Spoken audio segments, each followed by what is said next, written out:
Hai semuanya, pernah nggak sih kalian lagi scroll-scroll media sosial, terus tiba-tiba lihat kolom komentar yang isinya tuh nyakitin banget?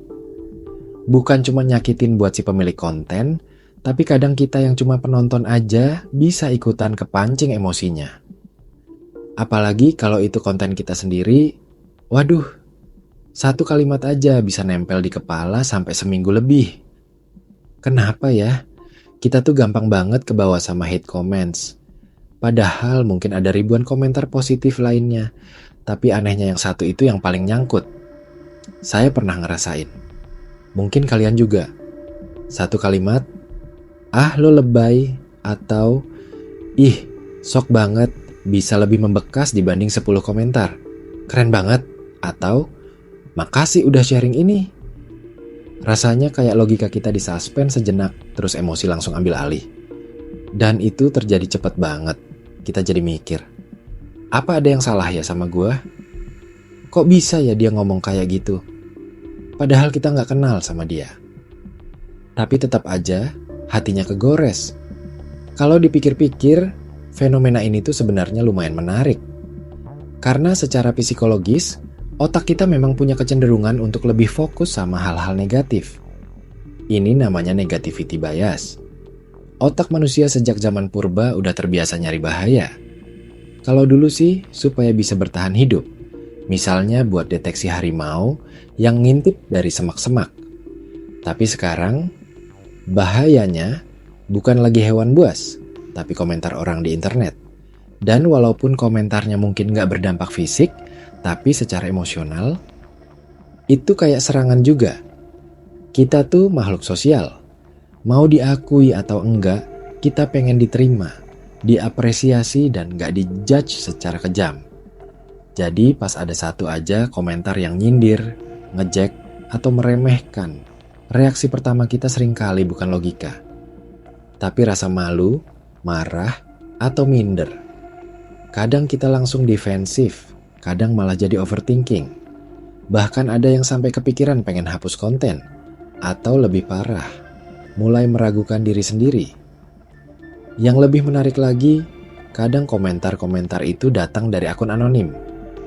Alias akun fake, tanpa foto, tanpa identitas. Tapi efeknya tetap nyata. Nah ini yang bikin kita jadi bertanya-tanya. Kenapa sih? Kita bisa bereaksi sekuat itu terhadap orang yang bahkan gak kita kenal. Saya rasa karena komentar negatif itu seringkali nyentuh titik rawan dalam diri kita.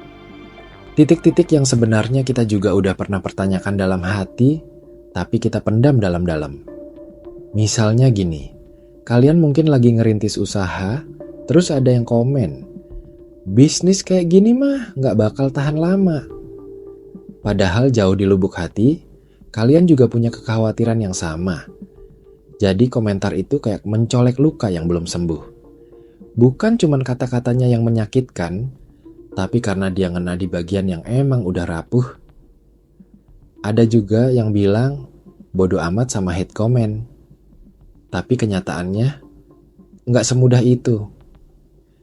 Kita boleh bilang bodo amat, tapi hati kita sering bilang lain. Karena dalam diri kita tuh ada dua sisi. Satu sisi yang pengen tampil percaya diri, dan satu sisi lagi yang pengen dimengerti. Dan ketika komentar negatif datang, sisi yang kedua itu yang kebetulan lebih dominan. Lucunya, kalau kita yang baca komentar itu di konten orang lain, kita bisa dengan santai bilang, ah, cuekin aja. Tapi giliran itu terjadi ke diri kita sendiri, kenanya lebih dalam. Mungkin karena kita merasa diserang secara personal. Padahal, kenyataannya, orang yang komentar negatif itu mungkin juga lagi berantakan hidupnya. Bisa jadi mereka lagi stres, lagi marah, atau bahkan mereka sendiri merasa nggak dianggap. Dan akhirnya melampiaskannya ke orang lain lewat internet. Karena lebih gampang nyerang daripada menyembuhkan luka sendiri.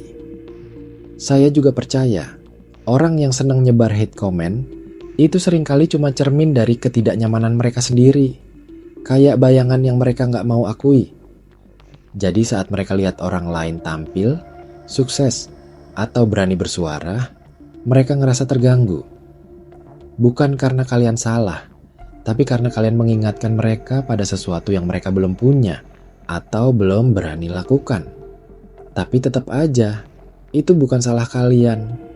Jadi kalau kalian pernah merasa down gara-gara komentar jahat, itu manusiawi banget. Tapi yang penting adalah, kalian jangan membiarkan satu komentar kecil mendefinisikan seluruh diri kalian. Apalagi sampai menghapus identitas kalian hanya karena satu orang yang bahkan gak kenal siapa kalian. Logikanya gini, kalian gak mungkin masak makanan favorit kalian buat semua orang. Selalu ada aja yang gak suka pedas, gak doyan manis, atau alergi bahan tertentu. Sama juga kayak konten atau karya kalian, gak semua orang bisa dan harus suka. Dan itu bukan berarti kalian gagal. Kita juga perlu belajar bedain antara kritik dan hinaan. Kadang ada komentar yang keras tapi niatnya baik, dan ada juga yang halus tapi niatnya jahat. Kalau ada kritik yang bisa membantu kalian berkembang, ya ambil. Tapi kalau itu cuma cacian tanpa solusi, ya buang aja. Gak semua suara harus kalian dengar. Pilih mana yang layak masuk ke hati kalian. Dan satu hal lagi yang penting, validasi diri itu harus datang dari dalam, bukan dari komentar orang lain. Karena kalau kita cuma merasa berharga saat orang lain memuji, kita juga bakal gampang roboh pas mereka mencela. Makanya penting banget untuk punya ruang tenang di dalam diri kita, yang bisa bilang, aku cukup, aku belajar, aku nggak sempurna, tapi aku terus tumbuh. Karena kalau kita sendiri nggak menghargai proses kita, siapa lagi? Kadang, menjauh sejenak dari media sosial itu juga bisa jadi bentuk sayang sama diri sendiri. Kalau kalian ngerasa mental kalian lagi nggak stabil, jangan paksa diri buat terus online. Bukan berarti kalian lemah, tapi justru itu tanda kalau kalian cukup peka sama kebutuhan diri sendiri. Kadang kita terlalu sibuk nyari tahu pendapat orang, sampai lupa dengerin suara hati sendiri. Saya juga percaya, kekuatan kita nggak diukur dari seberapa banyak kita kuat nerima hinaan, tapi dari seberapa bijak kita memilih respon. Bukan balas dengan emosi, tapi dengan kesadaran bahwa komentar jahat itu seringkali lebih menggambarkan si komentator daripada targetnya. Dan kalau kalian bisa tetap berjalan, tetap berkarya, dan tetap jadi diri sendiri meskipun banyak suara sumbang di luar sana, itu kemenangan yang nggak kelihatan, tapi paling berharga. Jadi, kalau besok-besok kalian nemu lagi komentar negatif, ambil jeda. Tarik napas. Tanyakan ke diri sendiri, apakah kata-kata ini benar? Apakah ini pantas masuk ke dalam pikiranku? Kalau jawabannya enggak, ya sudah, biarkan dia tenggelam sendiri. Karena hidup kalian terlalu luas untuk dibatasi oleh opini sempit orang lain.